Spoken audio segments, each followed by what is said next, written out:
I for Homes TV presents Selling Your House Today with Kathy Nelson and Tracy Nelson. And now, Kathy and Tracy. Hello and welcome to the show. I'm Kathy. And I'm Tracy, and we are a husband and wife real estate broker team with John L. Scott in Redmond, Washington. And you're watching Selling Your House Today, a weekly webcast that happens every Friday at noon. Yeah, these shows are focused on getting you the information that you need in order to sell your house with confidence in today's hot market. And today's topic is Downsizing. How to do it right. Yeah, in today's hot market, a big part of it is downsizing. The baby boomers and empty nesters are often selling their larger houses and buying smaller ones to live a more leisure lifestyle. Yes, with less yards usually. And today's guest is Katie Munoz, and she is a contributing author to the book Get Organized Today and the founder of Moving Forward, a company which has been helping seniors relocate and downsize since 2004. Hello, Katie, and welcome to our show. Well, good morning, and thank you for having me. So happy you're here. Why don't you tell us a little bit about yourself? Okay, well, I started Moving Forward in 2004 after I had to help my mother downsize out of a big house. And I did not realize until I got into the middle of the project how overwhelming it was. It wasn't that big a house. It was 4 bedrooms, with the bonus room. But, oh my gosh, it was full of beautiful things, crystal and china and silver and antiques, and trying to sort out what she wanted to take and figuring out what to do with the rest of it. It was tough. By the time I was done with it, I wished I could do it over because we could have done it so much better. So when I got back to Washington State, I started this business Moving Forward to make this process easier for other people. Isn't that nice, too? And your website is filled with information. I mean, you could go and spend hours on it with all the stuff that you have. And there's the cutest video of you, and it really explains what you do in, a minute, a little over a minute. It has pictures of what you do. Oh, that's the slideshow you're talking about. Yeah, that's really cute. Yeah. Katie and her crew did all the packing, it says. That was really fun putting that together. Well, why don't you tell us, what's the first question? Let's go right into that. We'll get right into it. Yeah, let's do that. Why don't I tell you how I help people? Okay, sure. That would be great. Our typical client is elderly moving out of a lifelong home, and they've got more than they want to keep. They're probably moving either to a condo or a retirement community. We can come in, we can help them sort out what they want to take with them. We can help them make a floor plan so they don't make the mistake that most people make when they're moving in this situation, and that's taking too much furniture. We'll do all of the packing. We'll be there on move day. When they come in, it'll be unpacked, put away, the bed's made, the towels out. And then after that, there are frequently a lot of things left in the home, or we can be called in sometimes after somebody's passed on and left a lot of things in the home. We will call in the appropriate liquidation companies to sell what can be sold. We'll put aside those things the family wanted to keep, maybe ship the china to the kids in Philadelphia, and then we can bag and box everything else, get it off to donation, and present you, the real estate broker, an empty house to sell. Yeah, I guess you have to work with the real estate broker pretty consistently through this process because of the timing and the scheduling and all that. Is that right? Yeah, right. We stay in close contact. Sometimes we're working closely with the real estate broker. Sometimes they don't have a real estate broker and we're working closely with family members. Yes. We try to be as flexible as possible. We're going to fill the cracks, fill the need, whatever situation gets presented to us. Very nice. And wonderful for the families too. Less stress on all of them to do, all those packings and trying to figure out what mom or dad really wants, and you do all that. Well, yeah, and there are so many mistakes that can be made doing this. I made a lot of them myself when I was helping my mom. I didn't know. I did the best I could do. But having gone down this road for 11 years, we now know that if you just steer a little bit to the left here and a little to the right there, you can pretty much miss all of those potholes that are on the road. There's some big ones. Now, you mentioned a moment ago that taking too much furniture with you was a mistake. What are some of the other mistakes that people are making when downsizing? Well, that's one of the obvious mistakes, but one of the most common mistakes that I see is people starting from the wrong end of the sorting equation. And they'll say, what can I do without? And then they'll start cleaning out a closet in the back corner of the house, and they fill up the car, and they drive to the Goodwill, and they unload it all, and they come back and do the whole thing again tomorrow. And if you do it that way, it's going to take you 2 years to get through your whole house. And by that time, well, you're 2 years older and you may not be able to move to the place that you thought you would be able to get into. There's an easier way to do this. And that is to start on the other end of the equation and say, what do I use the most? And if you think about that, we have a little color system. You put the green stickers on the things you're going to move, and you put the red stickers on the things that you're going to keep or that you're going to sell or donate or something. You just go through and you sticker those things you use often, the things you definitely have to take with you. You extract that from the house and leave everything else where it is, on the shelves, in the drawers. You can get a move like that done in about 2 weeks. 2 weeks? 2 weeks, yeah. It's a world of difference from 2 years to 2 weeks. Well, Yeah. and I liked how you took pictures of things like on their walls that they would have in their next home. Yeah. And when they got to the next home, there it was all set up because you took the picture and it was all ready, and it was like plates on the wall and things like that. So it's homey to them when they move into their next home. What we're trying to do is create islands of familiarity.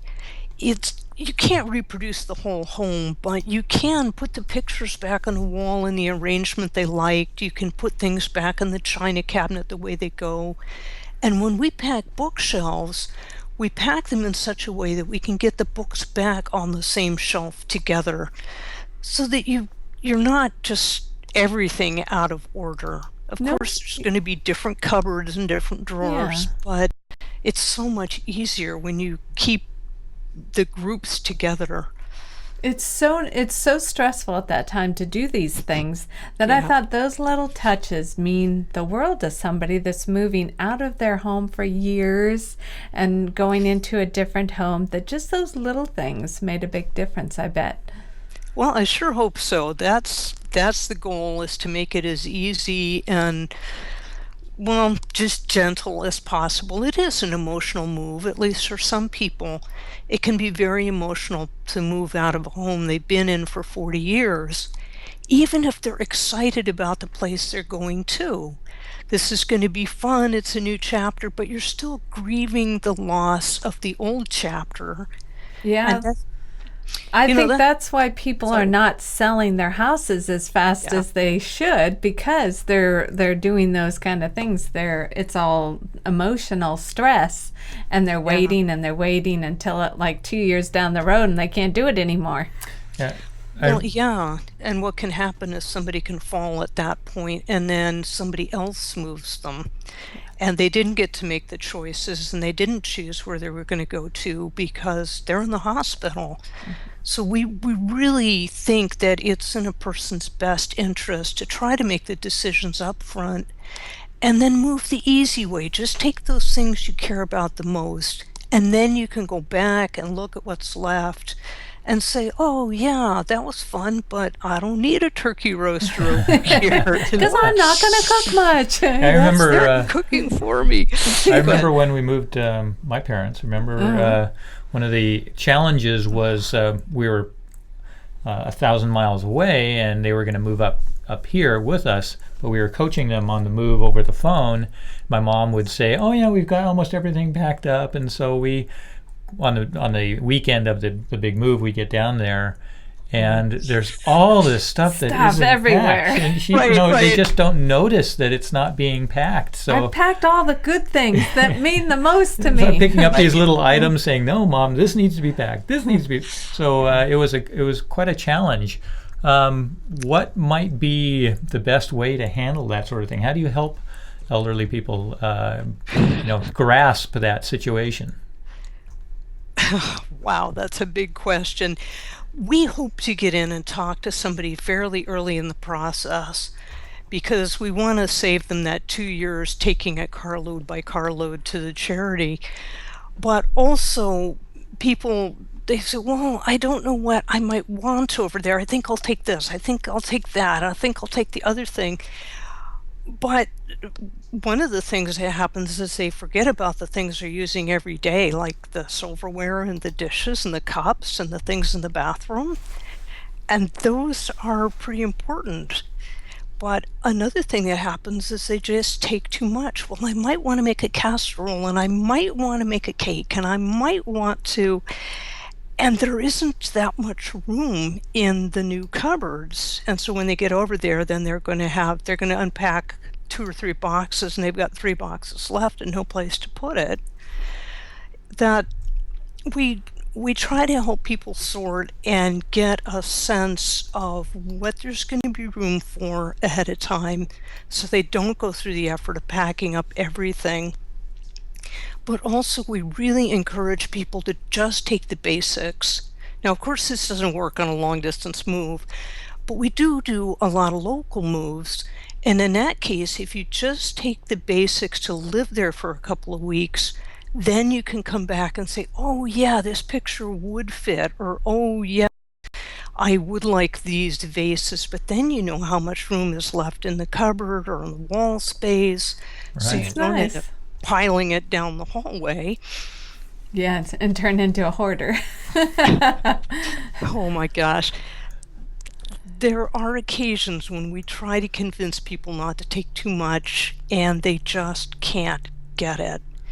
And so in those cases, we don't necessarily tell them what we're doing, but we pack up those things that we know are going to fit, that we know are necessary in boxes that we mark with a code that tells us unpack this first. Oh, that's nice. And then we mark things that are Good idea. vases and decor items so that after we put the basics away and we start to unpack the other things, it's like, oh my, we can only put this many vases and we've got this many, so which ones do you think you'd like to keep? Are you like a council member too? I mean, because you've got to be able. There must be some hoarders in this this group that your clients, and so Definitely. yeah, I would think you have to do some counseling too for the whole family. Well, yeah, I'll tell you the thing that we have to do for the family is that oftentimes the children don't have the patience to listen to mom's stories. And they say, come on, Mom, just get to the point. Do you want to keep it or not? And she has to tell the story in order to put this thing into context so she can decide if she wants to keep it or not. And That's a good point. if you jam her thinking, she can't decide. And you'll see this especially with the sons, sometimes, well, often with daughters too, but most often with the sons, where they just run into a situation where they can't even talk anymore. She can't think in the pressure they're putting her under. She's trying to tell the stories, and they're like, we'll never make any progress. Yeah. And this is where a third party can do such a different job because we've never heard the stories. So instead of telling the long story with all of the details or waiting for that emotional response of like, wow, that's so cool, which she's never going to get from her kids who've already heard the story, 3 sentences.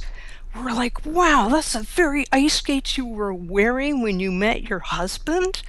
That's really exciting. That's really nice. What is it about sons, though? Why It's true focus on the because sons? he would yell at her to hurry. Yeah. They're action oriented, and they don't like dealing with the emotion. Yes. Yeah. And that's what's going on. Is there's a ton of emotion, memories that are coming up, and she's reviewing a whole lifetime in front of her, and it's intense. It was really wonderful what you do. It's a nice service. You. It is so rewarding. Yeah. Do you also use storage units during this process, and just? Well, we try not to. If we can convince somebody not to put things in storage, we will do that.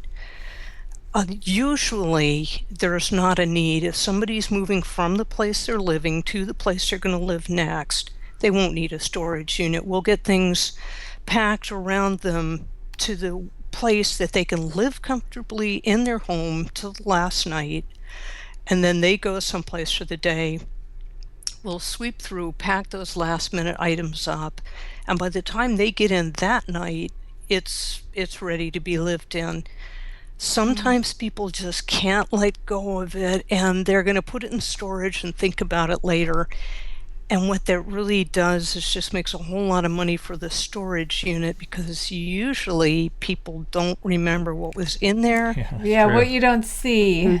Touch with it, they don't care anymore. But they're still paying $150 a month for that. That's kind of nice that you do that, because why would you most people would do that storage thing because they wouldn't want to get rid of a few more items when you could. But it becomes a waste. And somebody will have to get it. Think, well, I paid money for that. I need to give it to the right person, or I need to sell it. And the thing is, you're going to pay for it all over again by keeping it in storage. And sometimes people buy their things multiple times just by keeping it in storage.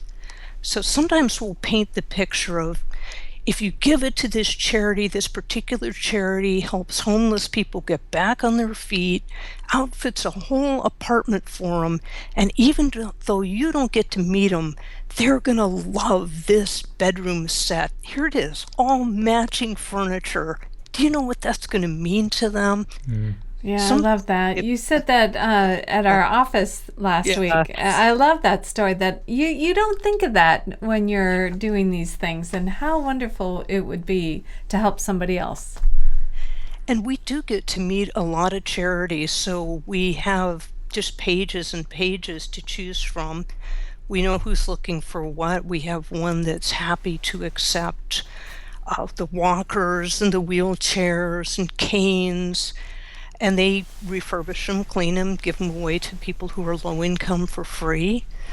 There's a place that helps refugees get settled, and they're looking for small furniture. There's just tons of great outlets. I love that. I noticed on your website that you have events, and there's one coming up in September. That one is for real estate brokers. Oh, that really? It's a credit class, 3 credit hours. I'm certified with the state to instruct real estate brokers on working with seniors. That's wonderful that you do that. I didn't know that. I don't have any scheduled right now, but I'm happy if anybody watching wants to have me come out and do a 1-hour presentation for a church or community center or garden club, wherever seniors congregate. I would be glad to talk about how to move the easy way and how to sell the things you don't want to keep and not get taken advantage of. That's wonderful. Yeah, it is. And where can we all find you, Katie? On my website, www.movingforwardinc.com. So movingforwardinc.com. And photos on every page, Yeah, which is a good thing. it's a little scary to me. I keep looking at there and it's like, oh my gosh, there I am staring back at myself. Well, it was wonderful to have you, and so Yes, it much was. great information. Thank you Very so important much. information, too. Yes. Thank you very, very much for having me. I really appreciate it. You bet. Bye-bye. Bye. Well, that was so informative, and we could have used her how many years ago? Yeah, that was, I don't So know many. if services like that were 18. available way back Yeah. then, but it was a challenge when we did that moving. So check out Katie at movingforwardinc.com. And until next week, thank you so much for tuning in, and we'll see you then. You bet. Bye-bye.